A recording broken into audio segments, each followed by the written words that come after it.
끊임없이 배움을 즐기시는 여러분 환영합니다. 그 수많은 정보의 홍수 속에서 우리가 딱 핵심적인 통찰과 아하 하는 그런 번뜩이는 깨달음을 추출해드리는 심층 탐구 시간에 오신 것을 환영합니다. 네, 반갑습니다. 오늘도 아주 흥미로운 여정이 될 것 같네요. 네, 그렇죠. 오늘 우리가 함께 해부해볼 그 탐구의 미션이 아주 특별하고 약간은 도발적이기까지 한데요. 맞습니다. 오늘 다룰 텍스트 자체가 굉장히 무게감이 있죠. 네, 오늘 테이블 위에 올려둘 텍스트는 바로 수천 년 전의 고대 문헌인 신명기 8장입니다. 근데 오해하시면 안 되는 게요. 오늘은 이 문헌을 무슨 종교적 설교나 낡은 역사 수업 교재로 쓰려는 게 절대 아닙니다. 네, 그런 뻔한 접근이라면 우리가 이 시간을 마련하지도 않았겠죠? 그렇죠. 오히려 인간이 그 아주 척박한 환경에서 극심한 고난을 겪을 때, 그리고 반대로 모든 것이 완벽하게 갖춰진 엄청난 성공과 풍요를 손에 쥐었을 때 도대체 우리 뇌와 마음 속에서 어떤 화학작용이 벌어지는가, 이걸 다루는 아주 날카롭고 완벽한 심리학적 임상 보고서로서 접근을 해볼 예정입니다. 자, 그럼 이 내용을 하나씩 풀어보죠. 네, 좋습니다. 사실 오늘 우리가 다룰 텍스트의 밀도가 상당하거든요. 이 고대 문헌의 행간을 이렇게 찬찬히 들여다보면 이게 단순히 특정 고대 민족이 유목 생활을 했다거나 어디로 이동했다거나 하는 그런 단순한 기록이 아니라는 걸 금방 알 수 있죠. 그렇죠. 읽다 보면 진짜 소름 돋는 포인트들이 한두 개가 아니더라고요. 맞아요. 본질적으로 이 텍스트는 인간의 기억 시스템이 어떻게 작동하는지, 또 환경의 변화에 따라서 우리의 생존 심리가 어떻게 교만이라는 감정으로 변질되는지를 정말 무서울 정도로 정밀하게 포착해내고 있습니다. 그 수천 년 전 기록인데도 말이죠. 네. 현대 사회에서 그 소위 자수성가로 큰 성공을 거둔 다음에 한순간에 나락으로 떨어지는 기업가나 권력자들 있잖아요. 그 사람들의 심리 패턴이 이 텍스트 위에 그대로 겹쳐 보일 정도니까요. 인간 본성의 가장 밑바닥을 들여다보는 아주 흥미로운 해부 작업이 될 겁니다. 우리가 흔히 그 실리콘밸리 창업자들의 몰락 스토리라든가 아니면 왜 로또 당첨자들의 비극적인 결말 같은 뉴스 보면서 혀를 차곤 하잖아요. 근데 그 모든 심리적 오류의 원형이 이 짧은 고대 텍스트 안에 다 들어있다는 게 정말 놀랍습니다. 네, 맞습니다. 첫 장면부터 아주 강렬하죠. 네, 당장 첫 번째 장면부터 진짜 그 그로테스크할 정도로 극단적인 상황이 설정되어 있거든요. 1절부터 6절까지의 무대가 바로 광야입니다. 물도 없고 식량도 없는 척박한 사막 같은 곳에서 무려 40년이라는 긴 세월을 걷게 되잖아요. 40년이면 인간의 생애 주기로 봤을 때 한 세대가 완전히 교체되는 시간이죠. 기존의 가치관, 그러니까 이집트라는 그 거대한 제국에서 노예로 살면서 뼛속까지 새며들었던 과거의 정체성이 완전히 풍화되고 소멸하기에 충분한 시간이죠. 네, 일종의 완벽하게 격리된 실험실 같은 시간과 공간인 겁니다. 바로 그 지점입니다. 텍스트를 보면 이 지독한 고난 속에 아주 기묘한 디테일이 숨어 있어요. 4절을 보면 이 40년 동안에 네 위복이 헤어지지 아니하였고 네 발이 부르트지 아니하였느니라 이렇게 기록되어 있거든요. 아주 모순적인 상황이죠. 네, 극한의 환경 속에서 매일매일 당장 내일의 생존을 위협받는 것 같은데 사실은 신발도 옷도 닳지 않는 완벽한 시스템적 보호를 받고 있었다는 거잖아요.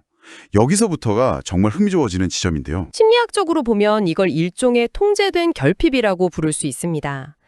2절을 자세히 읽어보면 이 광야의 시간이 단순한 방황이 아니라 철저하게 설계된 시험대였음을 명확히 하고 있거든요. 아, 설계된 시험대요? 네. 신이 인간을 낮추고 또 시험해서 그 마음이 어떠한지 본심을 알아보기 위한 과정이었다는 거죠. 한마디로 인간의 자아, 즉 에고를 인위적으로 고갈시키는 작업입니다. 에고를 고갈시킨다 이 표현이 3절의 그 유명한 구절과 완벽하게 맞물리네요. 사람이 떡으로만 사는 것이 아니요 여호와의 입에서 나오는 모든 말씀으로 사는 줄을. 이 구절은 아마 배움을 즐기시는 여러분들도 다들 한 번쯤 들어보셨을 겁니다. 굉장히 유명한 문장이죠. 조상들도 전혀 알지 못했던 매일 아침 하늘에서 내리는 만나라는 낯선 단일 메뉴만 먹게 하신 이유가 바로 이 깨달음을 물리적으로 각인시키기 위해서였다는 거잖아요. 맞습니다. 5절에서는 이 과정을 부모가 자식을 징계하는 것에 비유하거든요. 사람을 일부러 굶주리게 하고 만나라는 통제된 식단만 제공한 것은 누군가를 그냥 학대하려는 목적이 아니라는 거죠. 그럼 진짜 목적은 뭘까요? 육체적인 결핍을 통해서 내가 내 능력과 힘으로 생존하고 있다는 인간 특유의 그 자기 충족적 착각을 산산조각 내는 겁니다. 외부의 어떤 통제 불가능한 절대적 존재에게 전적으로 의존할 수밖에 없다는 사실을 뇌피질에 아예 새겨 넣는 거죠. 와, 아주 혹독하지만 확실한 정신적 겸손함의 훈련이네요. 듣고 보니 고대의 만나 시스템은 오늘날 생존 서바이벌 프로그램이나 특수부대의 극한 훈련에서 자아를 무너뜨리고 새로운 정체성을 주입하는 방식이랑 놀랍도록 닮아 있습니다. 정확한 비유입니다. 육체의 한계를 경험하게 함으로써 생명의 주도권이 나 자신에게 있지 않다는 걸 머리가 아니라 몸으로 배우게 하는 거죠. 그런데 이렇게 40년 동안 철저하게 에고를 박살내는 훈련을 거친 이들이 마침내 도착하게 되는 다음 무대의 묘사가 아주 기가 막힙니다. 7절부터 10절을 보면 마치 흑백 영화가 갑자기 총천연색 컬러 영화로 확 바뀌는 것 같은 극적인 전환이 일어나거든요. 네, 철저한 결핍의 상태에서 완벽한 풍요의 상태로 환경의 디폴트 값이 완전히 뒤바뀌는 순간이죠. 한번 상상해 보시죠, 여러분. 40년 동안 붉은 모래바람 그리고 단일 메뉴인 만나만 경험하던 사람들의 눈앞에 골짜기와 산지 곳곳에서 시냇물과 샘이 터져 나오는 아름다운 땅이 펼쳐집니다. 시각적인 충격이 엄청났겠죠. 네, 8절은 그 시각적, 미각적 충격을 구체적인 리스트로 나열해요. 밀과 보리가 자라고 포도, 무화과, 석류가 열리고 감람나무 오일과 꿀이 넘쳐납니다. 그래서 9절에서는 이 땅을 너의 먹는 식물의 결핍함이 없고 내게 아무 부족함이 없는 땅이라고 확언해버리죠. 생존의 위협이 제로가 된 완벽한 유토피아적 묘사입니다. 여기서 정말 매력적인 대목은요. 이 텍스트가 묘사하는 풍요의 차원이 단순한 1차원적인 식욕 해결에 머물지 않는다는 점입니다. 방금 언급하신 구절의 하반부를 유심히 보셔야 하는데요. 네, 어떤 부분이 있죠? 그 땅의 돌은 철이요, 산에서는 동을 캘 것이라 라는 대목이 나옵니다. 철과 동이요. 과일이나 곡식 같은 농산물 이야기 끝에 갑자기 광물 자원이 등장하네요.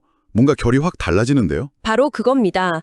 고대 사회에서 철과 동을 캘 수 있다는 것은 무기와 정교한 농기구, 그리고 거대한 건축물과 인프라를 건설할 수 있는 기술적 패권을 의미하거든요. 아, 단순한 배부름을 넘어선 거네요. 맞습니다. 문명을 건설하고 부를 축적하며 다른 민족을 압도할 수 있는 지속 가능한 경제적 번영의 기반을 갖췄다는 뜻이죠. 인간이 환경에 지배당하는 상태에서 환경을 지배하고 통제할 수 있는 상태로 권력이 완전히 이동하는 겁니다. 생존자에서 지배자로의 진화군요. 매일 아침 만나가 내려오기만을 수동적으로 하늘만 쳐다보며 기다리던 사람들이 이제는 곡괭이를 들고 산에서 철을 캐내어 주도적으로 불을 창출할 수 있게 되었다. 이거는 심리적으로 엄청난 변화를 야기하겠네요. 정확합니다. 그래서 10절을 보면 아주 중요한 인지적 안전장치가 하나 등장하죠. 배부르게 먹고 만족할 때 이 옥토를 주신 것에 대해 찬송하라는 지시가 내려집니다. 그냥 기분이 좋으니까 노래를 부르라 이런 게 아니군요. 네, 감정적 권유가 절대 아닙니다. 현대 심리학으로 치면 쾌락의 쳇바퀴에 빠지지 않기 위한 의도적인 감사 루틴을 명령한 겁니다. 완벽한 인프라 속에서 인간은 너무나 쉽게 현실에 안주하고 오만해지기 때문에 주기적으로 자신의 시선을 이 모든 인프라의 최초 제공자에게 고정하도록 강제하는 장치인 셈이죠. 자, 그렇다면 이 모든 게 도대체 뭘 의미하는 걸까요? 척박한 광야의 생존 훈련을 통과했고 철과 동을 캐어 문명을 건설할 수 있는 인프라까지 손에 쥐었습니다. 게다가 감사의 루틴까지 매뉴얼로 딱 받았죠. 네, 겉보기엔 정말 완벽한 해피엔딩의 조건이 다 갖춰진 것 같습니다. 하지만 11절부터 18절로 진입하면서 이 텍스트는 갑자기 서늘한 스릴러로 장르를 확 바꿔버립니다. 성공과 풍요라는 온상에서 피어나는 가장 치명적인 바이러스, 바로 교만과 망각에 대한 소름 돋는 경고가 시작되거든요. 인간 내의 보상 회로가 어떻게 진실을 왜곡하는지를 아주 적나라하게 보여주는 대목이죠. 12절과 13절을 보면 현대인들도 맹목적으로 추구하는 성공 스토리의 정점이 묘사됩니다. 맞아요. 네가 먹어서 배부르고 아름다운 집을 짓고 거하게 되며 네 우양이 번성하며 네 은금이 증식되며 네 소유가 풍부하게 될 때에 완전한 부의 축적이네요. 요즘 말로 하면 강남에 막 최고급 아파트를 짓고 굴리는 주식과 부동산 자산이 폭발적으로 우상향하면서 모든 투자 포트폴리오가 완벽한 수익을 내는 상황입니다. 그런데 바로 이 벅찬 성공의 순간에 인간의 뇌는 아주 이상한 방식으로 과거의 데이터를 삭제하기 시작합니다. 네, 14절과 15절은 그 데이터 삭제, 즉 망각의 과정을 집요하게 파고들죠. 과거 이집트에서 남의 밑에서 노예 생활을 했던 그 비참한 신분, 불뱀과 정갈이 우글거리고 물 한 방울 없던 그 끔찍한 광야의 기억. 네, 그리고 단단한 바위에서 물이 터져나왔던 그 외부적인 구원의 은혜들. 그렇죠. 그 모든 것들을 내 통장 잔고가 늘어나는 순간 뇌에서 완전히 포맷해버리는 겁니다. 정말 날카롭네요. 내가 어떻게 지금의 자리에 오게 되었는지 그 과정에서 작용했던 거대한 운과 외부의 도움을 깔끔하게 지워버리는 거군요. 심리학에서는 이걸 자기 고양 편량이라고 부르잖아요. 맞습니다. 셀프 서빙 바이어스죠. 일이 잘 풀리고 성공했을 때는 그 원인을 온전히 나의 똑똑함과 내재적 능력으로 돌리고 실패했을 때는 환경이나 남의 탓으로 돌리는 심리 말입니다. 원문의 17절이 이 현대 심리학의 개념을 천재적으로 압축해 놓았더라고요. 네, 17절의 워딩은 인간 내면의 교만을 가장 적나라하게 보여주는 문장입니다. 내 능과 내 손의 힘으로 내가 이 재물을 얻었다. 즉, 지금 내가 누리는 이 아름다운 집과 증식된 은금은 오로지 나의 뛰어난 판단력, 나의 피나는 노력, 내 손의 땀방울이 만들어낸 100% 나의 성과라고 굳게 믿어버리는 현상입니다. 자기를 완전히 신격화하는 거네요. 내 자신을 성공의 유일무이한 창조자로 격상시키는 일종의 신성모독적 자기 기만에 빠지는 거죠. 현대의 수많은 성공한 리더들이 자서전에서 흔히 범하는 오류와 정확히 일치합니다. 거시경제의 흐름이나 우연히 만난 귀인의 도움은 아주 축소하고 오직 자신이 새벽 4시에 일어나서 치열하게 쟁취해낸 결과물이라고 포장하는 그 함정 말입니다. 이걸 좀 더 거시적인 관점에서 연결해 보면요. 왜 18절에서 내 하나님 여호와를 기억하라. 그가 내게 재물 얻을 능을 주셨음이라라고 강력하게 브레이크를 거는지 명확해집니다. 내가 열심히 수고한 것은 맞다. 노력을 부정하는 건 아니군요. 그렇죠. 하지만 애초에 그 재물을 창조할 수 있는 지능, 건강, 그리고 그 시대적 기회와 인프라 자체가 너의 외부로부터 무상으로 주어졌다는 그 근원적인 사실을 망각하지 말라는 무서운 일침입니다. 결국 부 자체가 죄가 아니라 그 부의 기원을 나 자신으로 착각하는 인지적 왜곡을 극도로 경계하는 거군요. 그런데 16절을 보면 이 텍스트 전체를 뒤집어엎는 거대한 반전이 하나 등장합니다. 사실 저는 이 부분이 오늘 탐구의 진짜 하이라이트라고 생각을 하는데요. 네, 어떤 반전이죠? 앞서 말했던 그 끔찍한 40년의 광야 굶주림, 만나의 시간이 도대체 왜 필요했느냐에 대한 궁극적인 해답이 나옵니다. 이는 다 너를 낮추시며 너를 시험하사 마침내 내게 복을 주려 하심이었으느니라. 아, 네, 정말 소름이 돋는 문장입니다. 흔히 사람들은 고난을 겪을 때 그것을 단순한 징벌이나 저주로 해석하기 쉽잖아요. 그렇죠. 당장 괴로우니까요. 하지만 이 텍스트는 고난의 목적을 완전히 재정해야 합니다. 광야의 결핍은 너를 파괴하기 위한 것이 아니라 앞으로 주어질 거대한 풍요와 복을 네가 스스로 감당할 수 있도록 너의 내면의 그릇을 확장시키는 선행 작업이었다는 겁니다. 와, 고통이 목적이 아니라 미래의 성공을 견뎌내기 위한 필수적인 심리적 예방접종이었다는 거군요.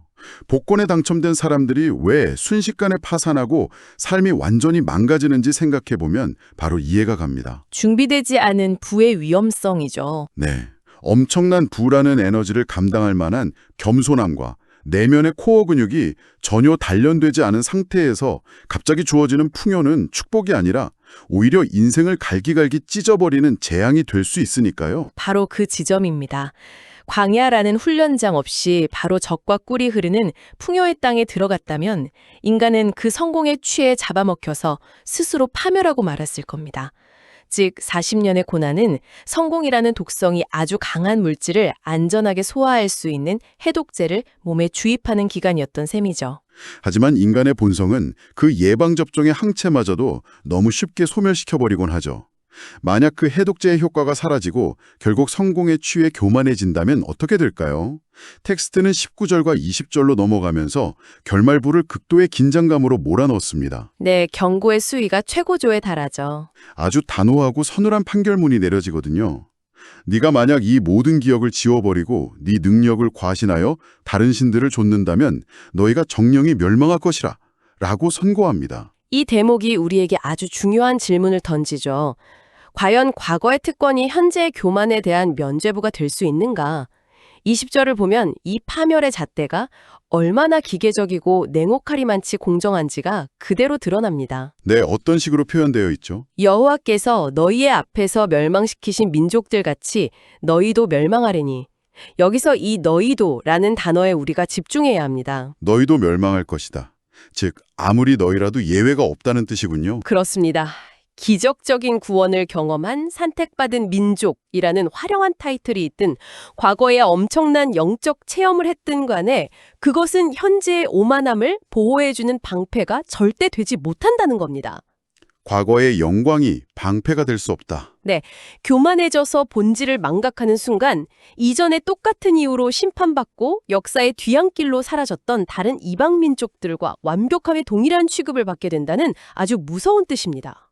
와, 선택받은 자라는 선민의식마저도 교만 앞에서는 아무런 효력을 발휘하지 못한다는 거네요.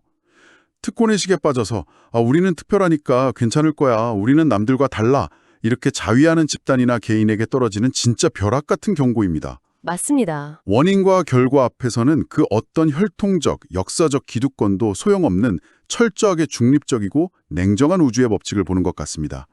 심리학에서 말하는 그 성공에 취한 자가 필연적으로 자기 파괴적인 행동을 통해서 몰락으로 치닫게 되는 휴브리스, 즉 오만과 네메시스, 파멸의 사이클을 이 고대 문헌이 아주 정확히 꿰뚫고 있네요. 결과적으로 이 문헌은 우리에게 굉장히 역설적인 사실을 증명해 보이고 있습니다.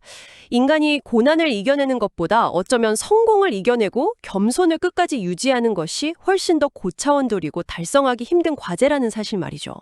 네, 자 이제 오늘 탐구의 여정을 갈무리해 볼 시간입니다.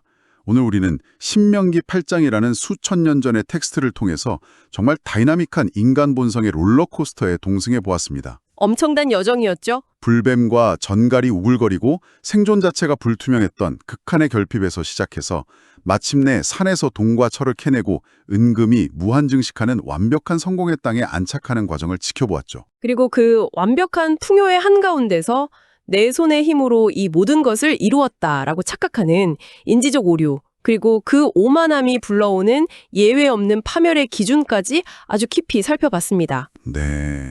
이것은 단지 고대 유목민들의 옛날 이야기가 아니라 매일매일 자본주의라는 거대한 풍요의 땅에서 살아남기 위해 분투하고 또 아주 작은 성공에 취해서 쉽게 본질을 망각해버리는 현대인들을 향한 가장 예리한 심리학적 거울이 아닐까 싶습니다. 맞습니다. 배움을 즐기시는 여러분, 오늘 우리가 함께한 이 심층 분석이 어떻게 다가오셨나요? 논의를 마무리하면서 오늘 다룬 내용을 바탕으로 여러분의 일상을 흔들어 놓을 도발적인 질문을 하나 던지고 싶습니다. 네, 어떤 질문이죠? 오늘 텍스트가 증명하듯이 극한의 고난인 광야는 우리를 물리적으로 낮춰서 강제로라도 겸손하게 만듭니다. 반면에 모든 것이 갖춰진 짜릿한 성공과 풍요는 너무나도 달콤하고 자연스럽게 우리를 자기중심적인 오만함과 망각의 길로 유도하죠. 그렇다면 한번 깊이 자문해 보시기 바랍니다. 네, 애초에 우리 인간은 실패나 뼈아픈 고난이라는 외부의 타격 없이는 오직 지속적이고 안전한 성공이라는 온실 속에서 스스로 겸손함을 유지할 수 있는 능력이 없는 걸까요? 만약 지금 여러분의 삶이 은과 금이 증식하고 모든 것이 순조롭게 풀리는 풍요의 땅을 지나고 있다면 나도 모르게 스며드는 내가 잘나서 여기까지 왔지 라는 그 망각의 함정에 빠지지 않기 위해 여러분은 매일매일 자신의 마음속에 어떻게 작은 광야를 인위적으로 세팅하고 계십니까? 아주 묵직한 질문이네요. 네. 이 질문이 여러분의 생각에 깊은 여운과 긍정적인 파장을 남기기를 바라면서 저희는 다음 심층 탐구 시간에서 여러분의 지적 호기심을 채워줄 또 다른 날카로운 통찰을 가지고 돌아오겠습니다. 오늘 끝까지 함께해 주셔서 감사합니다.